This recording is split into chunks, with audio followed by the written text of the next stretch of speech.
Film शुरू होते ही हमें एक सेलबोट पर एक कपल को दिखाया जाता है। अपने जर्नी के दौरान उन्हें एक प्यारा सा आइलैंड नजर आया और वो वहाँ चले जाते हैं। किनारे पहुंचकर लड़की का हस्बैंड अपने बोट को किसी चीज में बांधने लगा, जबकि उसकी वाइफ अकेले ही आगे जंगल की तरफ निकल पड़ती है। चलते चलते वो एक कंपाउंड तक पहुंच चुकी थी, जो पूरी तरह से यह जगह सुनसान दिखाई दे रहा था। वो चारों तरफ किसी के मूवमेंट को फील करने लग गई, यानी उसे किसी मौजूदगी का एहसास होता है। इसलिए वो डर कर अब वहाँ से भागने लग गई। वो काफी ज्यादा ही डर चुकी थी और फौरन से जाकर एक ट्री के पीछे छुप जाती है। लेकिन तभी अचानक कोई उसे वहाँ से घसीटते हुए लेकर जाता है। वो काफी चीखती चिल्लाती है। इवन उसकी चीख की आवाज उसका हस्बैंड भी सुन चुका था। यहीं से सीन को काटकर हमें समुद्री प्लेन को दिखाया गया, जो कि उसी आइलैंड पर आया हुआ था। उस प्लेन में दो भाई जॉन और मैट, जो कि अपने 3 फ्रेंड्स के साथ उस आइलैंड पर एंजॉय करने के लिए आए हुए थे। हमें पता चला कि यहाँ पर उनके अंकल के घर भी मौजूद था, जिनकी कुछ अरसे पहले ही डेथ हो चुकी थी। ये पूरा आइलैंड बिल्कुल पूरी तरह से सुनसान पड़ा था।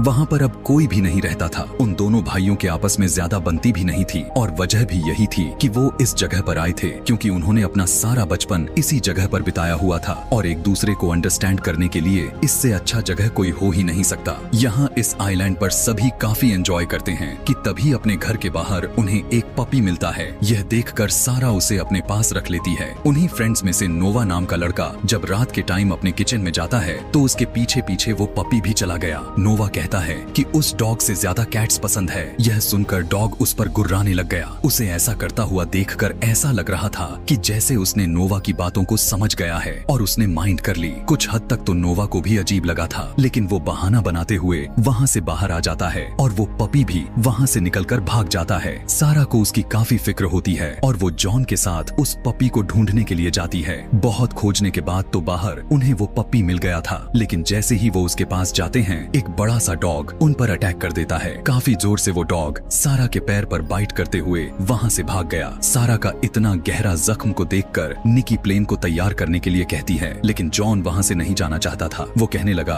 कि यह कोई इतना भी बड़ा इशू नहीं है। कुत्ते के काटने पर लगभग 7 दिनों के अंदर इंजेक्शन को लगा दिया जाता है तो उसका पॉइजन पूरे बॉडी में नहीं फैलता। इसीलिए वो कहता है कि कुछ और दिन वो यहाँ पर स्पेंड कर सकते हैं। उसकी बात को सारा भी मान चुकी थी। रात में मैट निकी को बताने लग गया कि पहले यहाँ पर एक डॉग्स ट्रेनिंग कंपाउंड था और अपने बचपन में वो लोग वहाँ रह रहे पप्पी से खेला करते थे। वो बताने लग गया कि उनमें से एक डॉग को इन्फेक्शन हो गया था, जो मजबूरी में आकर वहाँ पर रह रहे सारे के सारे डॉग्स को मारना पड़ गया था। अगले ही दिन से सारा का बिहेवियर बिल्कुल ही अजीब लग रहा था। वो किसी से भी अच्छे से बात तक नहीं कर रही थी। वो खाना भी इस तरह से खाए जा रही थी जैसे कि वो काफी सालों से उसने कुछ खाया ही ना हो। निकी और सारा दोनों को वहाँ पर छोड़कर वो तीनों हंटिंग के लिए वहाँ से चले जाते हैं, लेकिन जंगल के अंदर उन्हें कहीं पर भी हिरण या फिर खरगोश नहीं मिलता। नोवा वहाँ पर फोटोग्राफी करने लग गया था कि तभी उसी टाइम अचानक उसके सामने एक डॉग आ जाता है। नोवा बहुत ही धीरे से पीछे होने की कोशिश करता है, लेकिन उसके पीछे से भी एक दूसरा डॉग आ गया था और जब वो अपने चारों ओर देखने लगा तो तब उसे पता चला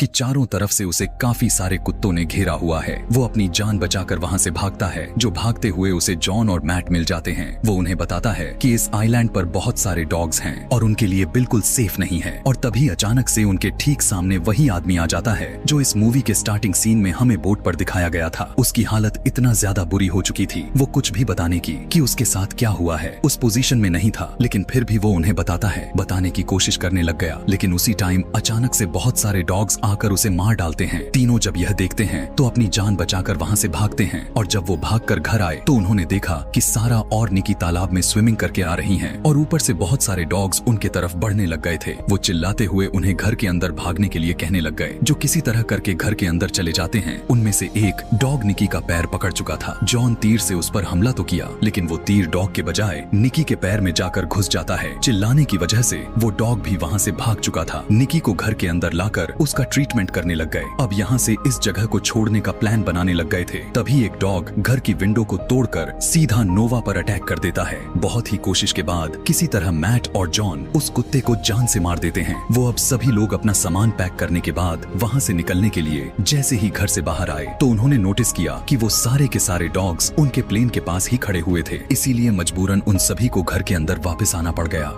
कुछ टाइम के बाद जब नोवा बाहर की तरफ देखा तो उनका प्लेन समुंदर की तरफ तैरते हुए जा रहा था, क्योंकि उन डॉग्स ने प्लेन की रस्सी को काट दिए थे। वहाँ से भाग निकलने का उसके पास अब कोई रास्ता तो दिखाई ही नहीं दे रही थी, इसीलिए वो बहुत ही हिम्मत करके उन डॉग्स के पास जाते हैं, जो सीधा जॉन प्लेन को लाने के लिए पानी में कूद जाता है। लेकिन जैसे ही वो प्लेन के पास पहुँचता है, वो देखता है कि 2 डॉग प्लेन के विंग पर बैठे हुए थे और जॉन को वहाँ पर देखकर वो भी पानी में जंप कर दिए। किसी तरह जॉन जल्दी से अपनी जान को बचाते हुए किनारे तक पहुँच गया। इसके अलावा वहाँ पर मौजूद और भी डॉग्स उनके ऊपर हमला बोल दिए थे। अपनी जान को बचाते हुए वो सभी अब जल्दी से भागकर वापस उसी घर में आ जाते हैं। अब तो उनका प्लेन भी उनके हाथ से निकल चुका था, लेकिन उन्हें यहाँ से अपनी जान को बचाते हुए किसी तरह निकलना ही होगा, वरना ये सभी उन सारे कुत्तों का खाना बन जाएंगे। वो वहाँ से जाकर उस गैराज से कार को निकालने का प्लान बनाते हैं, क्योंकि उसमें बैठकर ये लोग कंपाउंड तक जा सकते थे और वहाँ से किसी की मदद भी ले सकते थे। इस पर मैट उस गैराज तक पहुँचने के लिए तैयार हो जाता है। पता चला कि उसे एक स्लाइड वाली रस्सी के सहारे लटकते हुए गैराज तक पहुंचना था, लेकिन निकी जो इस काम में काफी एक्सपर्ट भी थी, इसीलिए वो मैट की जगह वो खुद जाती है। वो रस्सी पर लटक तो जाती है, लेकिन गैराज तक नहीं पहुंच पाती और सारे के सारे डॉग्स उसे देख लेते हैं। वे सभी उसे काटने के लिए भाग कर आने लगे थे, लेकिन निकी किसी तरह उस गैराज तक पहुंच ही जाती है।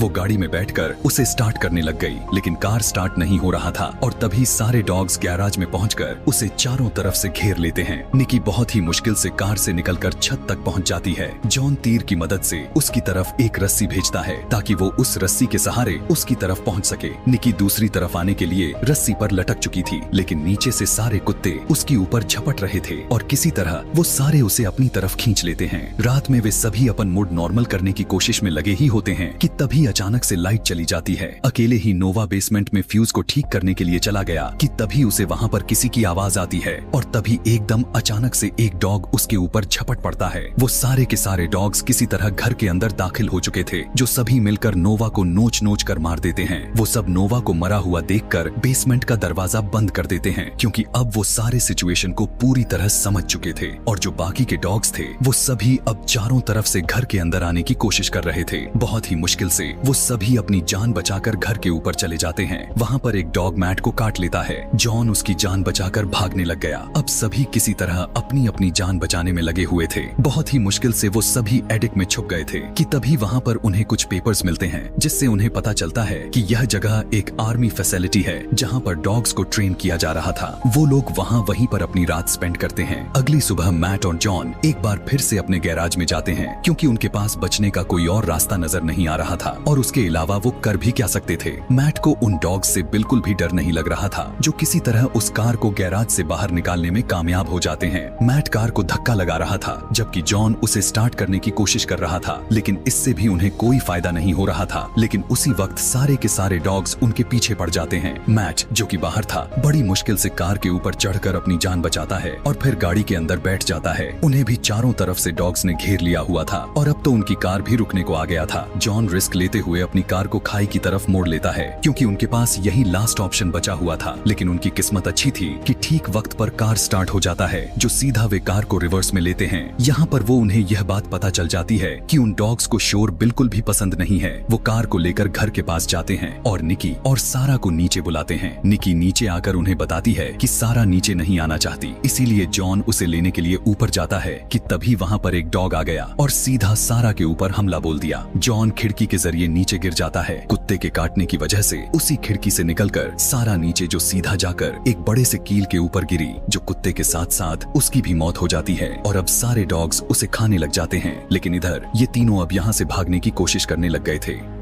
किसी तरह ये सभी उस कंपाउंड तक पहुंच गए जहां आने का उन्होंने प्लान बनाया हुआ था और अपनी कार को वहीं पर छोड़कर अंदर घुस जाते हैं। अंदर जाकर उन्हें पता चलता है कि डॉग्स को सिर्फ ट्रेन ही नहीं किया जा रहा था, बल्कि उन्हें जेनेटिकली इनहेंस भी किया जा रहा था और यही वजह था कि वो सारे डॉग्स इतने ज्यादा मात्रा में चालाक हो चुके थे। इसीलिए कहते हैं नेचर से कभी भी खिलवाड़ नहीं करनी चाहिए, जो आज इन्हें भुगतना पड़ रहा है। फिर जॉन नोटिस करता है कि रेडियो टावर पर एक वायर निकली हुई थी, इसीलिए वो उसे जोड़ने के लिए जाता है कि तभी वहाँ से उसे उस कपल की बोट भी नजर आ जाती है और जैसे ही वो उस वायर को जोड़ता है अचानक से वहाँ पर शॉर्ट सर्किट हो जाता है, जिसकी वजह से वो नीचे गिर गया और तभी वहाँ पर सारे कुत्ते आकर उसे नोचने लग जाते हैं। इस सिचुएशन में जॉन को लग चुका था कि अब वो उन कुत्तों के हाथों नहीं बचने वाला। तभी मैट वहाँ पर आकर उन सारे कुत्तों को मारना शुरू कर दिया था। दूसरी तरफ अंदर शॉर्ट सर्किट होने की वजह से वहाँ की एक कमरे में आग लग जाती है। निकी बाहर निकलने की कोशिश करने लग गई थी, लेकिन वहाँ पर नोटिस कर पाती है कि डॉग्स तो पहले ही बाहर खड़े होकर उसका इंतजार कर रहे हैं, लेकिन अब वो उन्हें मारने का प्लान बनाती है। वो एक सिलेंडर को चालू करके वहाँ पर रख देती है और साथ ही साथ कुत्तों के सामने वाले दरवाजे को खोल दिया था और जैसे ही सारे डॉग्स अंदर चले जाते हैं तो साथ ही वो दूसरा डोर को ओपन कर देती है। अचानक से सिलेंडर के फटने की वजह से वहाँ पर बड़ा सा ब्लास्ट हुआ और उस शोर की वजह से सारे डॉग वहाँ से भाग जाते हैं। पीछे से जॉन और मैट समझते हैं कि निकी शायद मर चुकी है, इसीलिए वो वहाँ से भागने का प्लान बनाने लग जाते हैं। लेकिन एक बार फिर से सारे के सारे डॉग्स उन्हें चारों तरफ से घेर लिए थे। अब तो उनके पास बचने का कोई रास्ता भी नहीं था। लेकिन तभी निकी कार लेकर वहाँ पर पहुँच जाती है, जो सीधा वे सभी बोट की तरफ बढ़ते हैं। अब सभी कुत्ते काफी अग्रेसिव हो चुके थे, कार का पीछा भी करने लग गए थे, जिसकी वजह से वो कार को भी नहीं रोक सकते थे। अब जब उन्हें कोई भी रास्ता नजर नहीं आता तो खुद समेत कार को पानी में फेंक देते हैं और किसी तरह कार से बाहर आकर अपनी जान बचाते हुए